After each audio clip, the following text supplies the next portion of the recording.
we're going to live here with my parents. What? What are you talking about? Struggling to suppress a voice that seemed about to tremble. I couldn't bear the thought of the house I bought to live with. My grandparents being taken away by such in-laws. Just as I was about to retort, the intercom rang. They're here.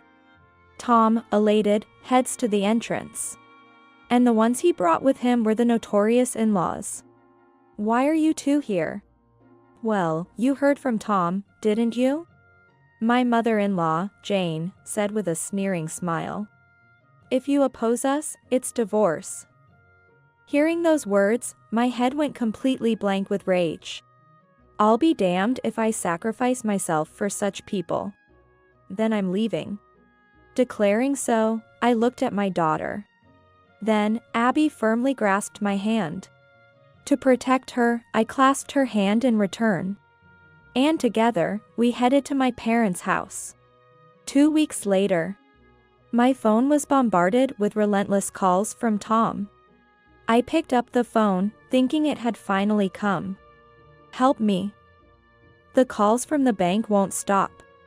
I am Wendy Brown, a 32-year-old remote worker. My parents passed away in a car accident when I was still young. You have us, your grandpa and grandma. Since then, I was raised by my grandparents. They always cared for me, sometimes strictly, sometimes kindly enveloping me with love. I adore my grandparents, they are my pride. Wendy, have you thought about your future? Yeah, I thought maybe working right after high school could be an option. I didn't want to be a burden on them, so initially, I planned to work right after high school. Don't be silly. You have dreams, don't you? Chase your dreams. However, my grandparents encouraged me, pushing me to pursue my dreams by going to vocational school. That dream was to work in drawing. I loved drawing from a young age and wanted a job related to it. And I chose to be an illustrator. Drawing every day, I became fairly well known and made a decent living. Living my dream, I had a husband named Tom. Wendy, you're so cute. I think I fell in love with you at first sight. He was a so-called elite corporate employee, whom I met at a mixer hosted by a mutual friend. After a fierce pursuit from him, we got married. We have a lovely daughter, and I have built a happy family. I work from home on a regular basis. Perhaps understanding my work despite her young age. Abby always played quietly in a different room. Oh no. I forgot about the laundry. I folded it for you. What? Oh, you did. Thank you. Not only that, she would fold the laundry, clean within her capacity, and help me out. Her hobby is handicrafts. She learned various crafts from my grandmother. And sometimes creates things that make you wonder if a child really made them. Mom, it's been cold recently. So I learned how to knit from my great-grandma and made a lap blanket.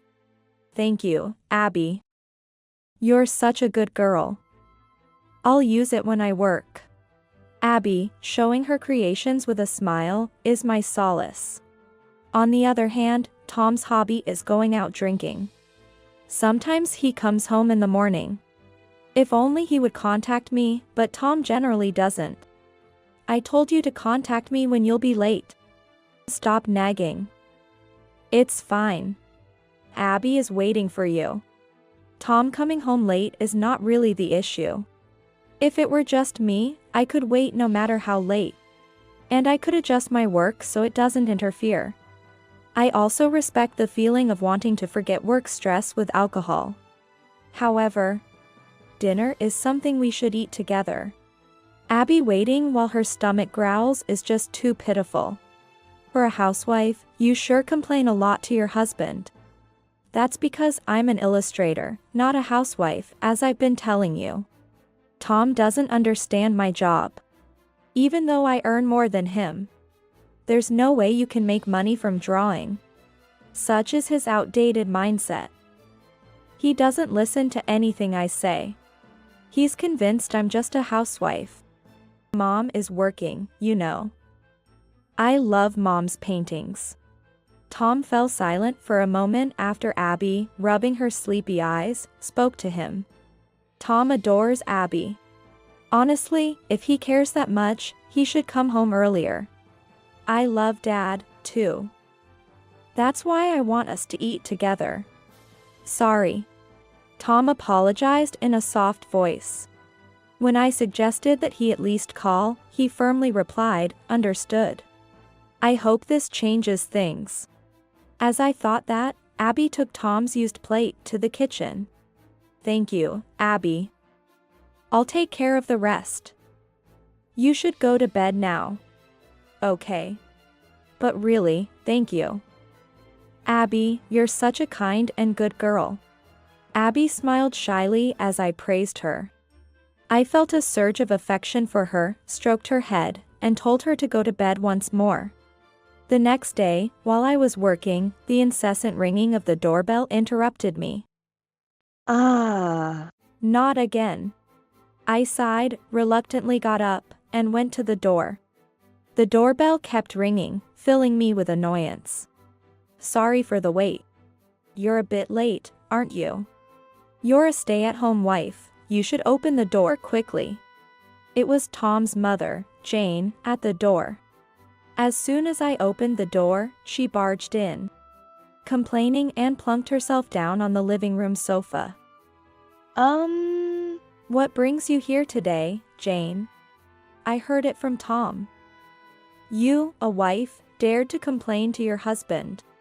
It seems Tom had quickly shared yesterday's events with her. I'm exasperated by Tom's swift action in such situations and by Jane's immediate intrusion. Though it should be obvious, my relationship with Jane is not good. To put it more accurately, she detests me for stealing her only son. Jane, too, is one of those who do not understand my job, lecturing me for living off Tom's earnings, which hinders both my work and household chores. At this rate, I won't meet my work deadlines. Looks like I'm in for an all-nighter. Just then, the doorbell rang again. Excuse me for a moment, Jane. Seeing an opportunity, I excused myself and headed to the door. Hello, Wendy. Oh, Peter. Standing there with a refreshing smile was Peter, Tom's childhood friend. They've been together from daycare through college and he often visits our home. I was surprised he came without notice this time, but then he handed me a paper bag. Sorry for the sudden visit. This is from my sister for you. His sister is a fan of my illustrations and occasionally brings me gifts like this. It must be something similar this time.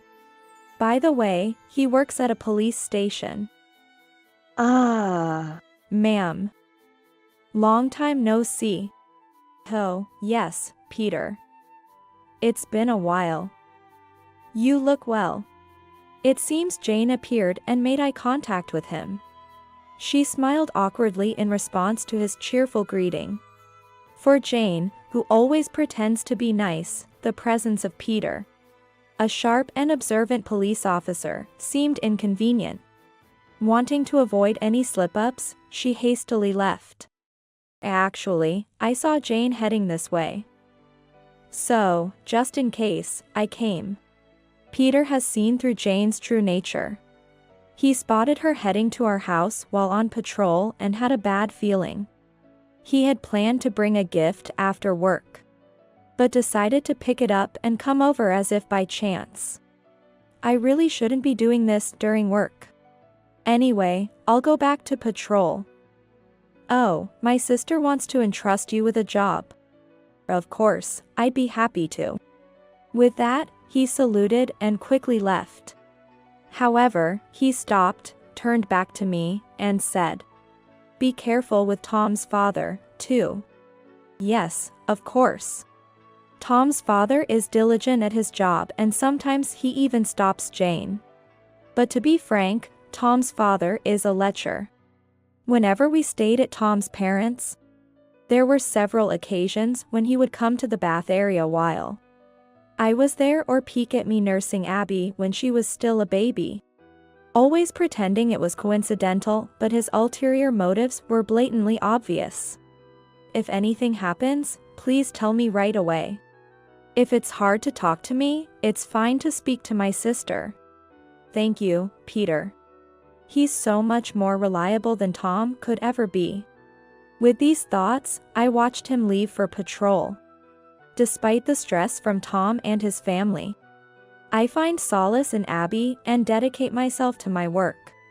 And finally, I reached my savings goal. Tom. I want to move forward with that discussion. Which discussion?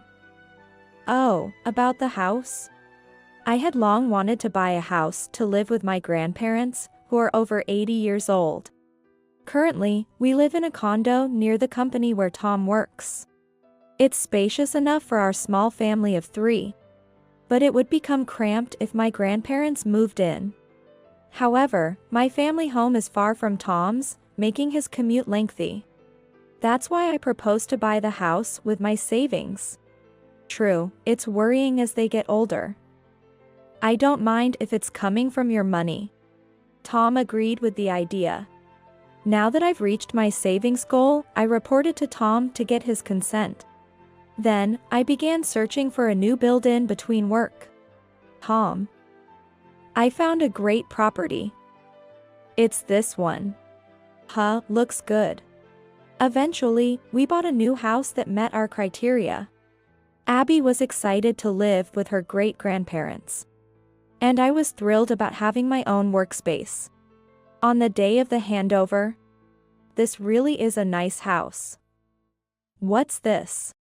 As my daughter and I entered the house excitedly, the first thing we saw was a large number of unfamiliar cardboard boxes. Confused, Tom hurried us inside.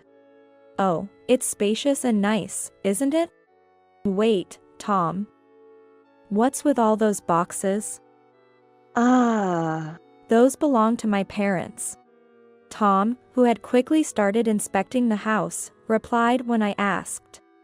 I was dumbfounded by his response, and he smirked. I saved the money you earned, right? So, since it was bought with that money, it's practically my house. That means I get to decide who lives here. I couldn't comprehend what Tom was saying. We're going to live here with my parents. What? What are you talking about? I tried to suppress my trembling voice. I couldn't bear the thought of the house I bought to live with. My grandparents being taken over by such in-laws. Just as I was about to retort, the doorbell rang. They're here. Tom went to the entrance eagerly, and it was indeed his parents who arrived. Why are both of you here? Well, you heard from Tom, haven't you? Jane grinned wickedly. If you resist, we'll divorce. Hearing those words, my head went blank with rage. I refused to sacrifice myself for such people. Then I'm leaving, I declared, looking at my daughter. Abby then firmly grasped my hand. To protect her, I clasped her hand back and headed to my parents' house. Hey, wait. Leave Abby behind. No. I'm going with Mom. I don't want to stay with the grandmas who bully her. Tom stopped reaching out to Abby at her words. Send the divorce papers to my parents' house. With that, we started walking away. Shortly after, my divorce from Tom was finalized. I didn't ask for alimony in exchange for no division of assets. Therefore, the money from the new house purchase remained as funds for our future living. 2 weeks later, I received a frantic call from Tom. It finally arrived. I answered the phone. Help me. I can't stop the calls from the bank. He almost yelled as soon as I answered, barely suppressing my laughter. I decided to entertain the conversation. It's been tough every day. Well, that's to be expected, isn't it? The mortgage is $3,000 after all. What? Yes, the mortgage for that house is $3,000. Truth be told, I'm considered a top-tier illustrator, frequently receiving project offers, each bringing in tens of thousands in revenue. Moreover, having worked since my student days, I had ample savings. I had intended to buy the house outright, but I've noticed some odd behavior from Tom's parents. It might be best to hold off on paying. Peter advised me like that. So, we plan to use a joint account for the transfer, periodically depositing money into it. Though the account was in Tom's name, his employment status helped the loan get approved without a hitch. However, as much as Tom is considered an elite corporate employee, he doesn't hold any significant position yet. A $3,000 mortgage would be a substantial burden. Considering his nightly outings, it's hard to imagine he has much saved. What? How can I live like this? That sounds tough. My response, tinged with indifference, seemed to shock him. Why do you sound like it's none of your business? Because we are strangers now, aren't we? But it was you who decided to buy this house. Indeed, Tom had agreed. And it was his demands that escalated the situation. He never helped search for the new house, yet he had numerous requests. It should be close to my office. I want a study for myself. I want a spacious, sunlit room. These conditions led to the high price of the house. Who decided to live with their parents and kick us out on their own accord? But what about that savings? It was my money that, as I've said, I earn well as an illustrator. Far more than you ever did. Plus, that savings includes money from before I was married. And you agreed to forfeit any claim to it. Tom kept making excuses, seemingly unable to grasp the concept of remote work, despite its commonality these days. Anyway, don't rely on me anymore. Besides, I'm busy. There are many people waiting for my illustrations. After hanging up, I ignored further calls from Tom. Wendy, why are you raising your voice? When I let out a sigh unintentionally, my grandmother brought me coffee. I shared my conversation with Tom with my grandmother. That man has no backbone. Turning to his ex-wife because he can't pay. Shameful. Hearing this, my grandfather was outraged. I chuckled wryly and made a suggestion. You know what? Can we remodel this house? Since we saved the entire purchase price.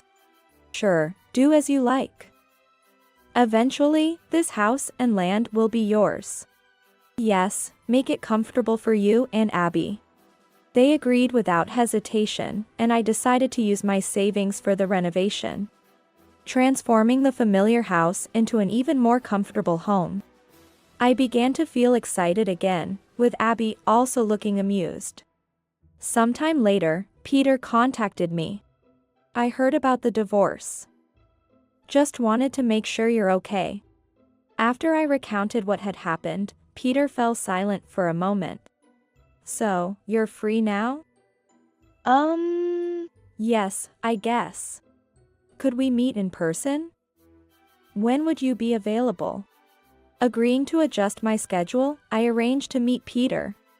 I've liked you for a long time, Wendy. Faced with an unexpected confession, I was taken aback as he continued to speak. I fell for you the moment Tom introduced us. But by then, you two were engaged, and I intended to keep my feelings to myself. I thought, at least I could protect you as part of my job. Now that we were divorced, he felt it was time to express his feelings. I'm sorry, this is all so sudden. I'm not surprised. It's a lot to take in all at once. Yes.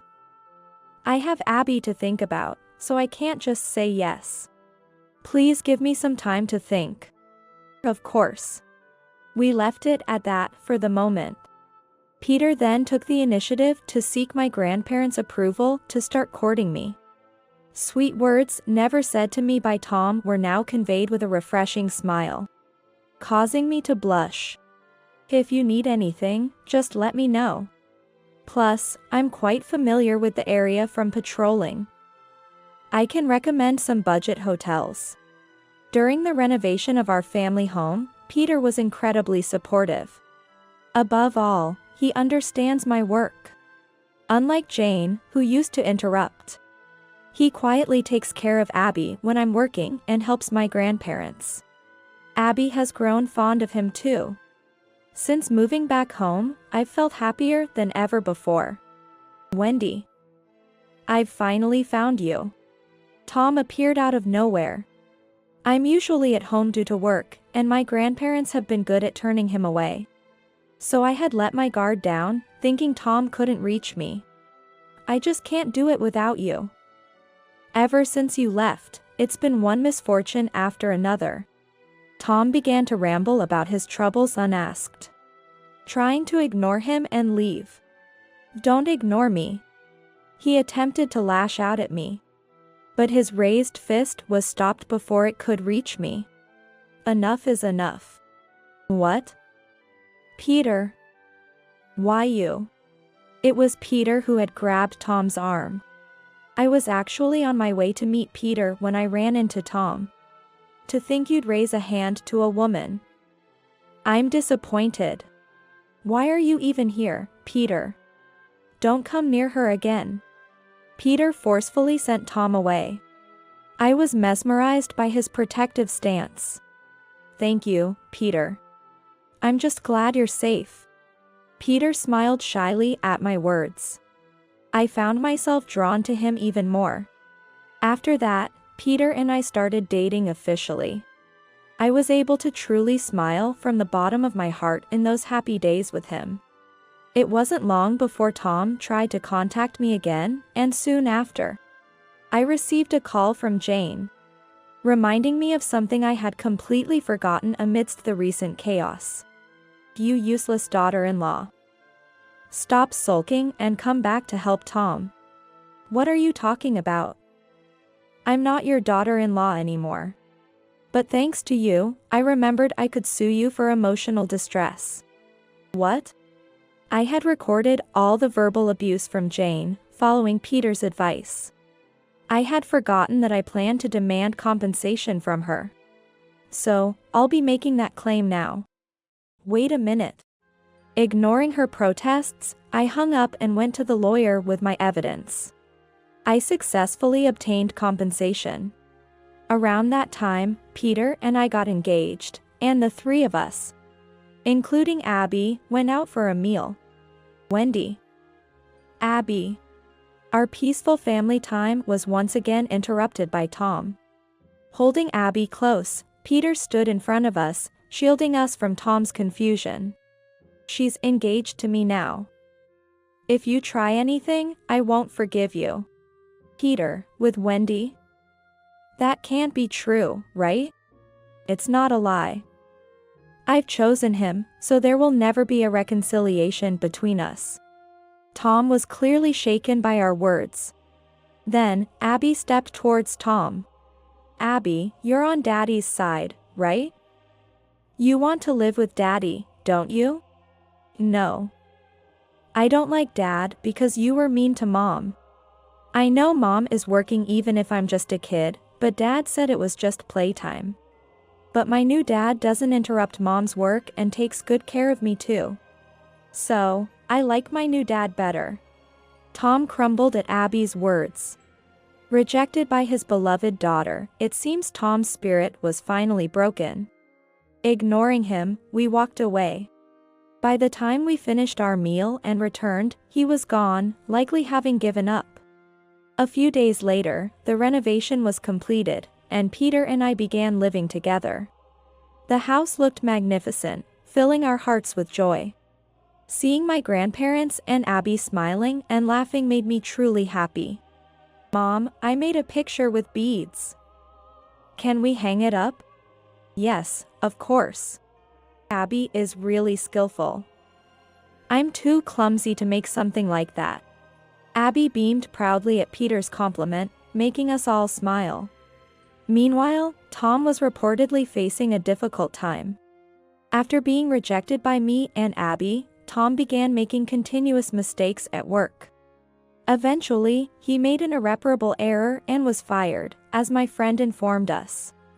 With Tom's dismissal, his already financially strained family, burdened by the mortgage, found themselves in a dire situation. Despite everyone working, earning $3,000 wasn't easy. Their new house quickly turned into a cluttered mess, as Tom's sister revealed. He could have been promoted to manager if things had gone smoothly. What a pity. Well, a guy like Tom was bound to slip up and end up like this eventually. Hearing about his downfall, we discussed such matters. Soon after, Peter and I got married and found out we were expecting our second child. Mom, I want to make clothes for the baby.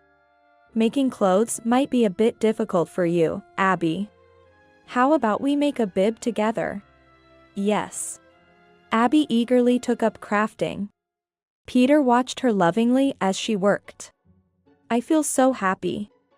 I'm glad to hear that. I, too, felt joy at this sight. We eagerly anticipated the day when one more person would join our happy scenes.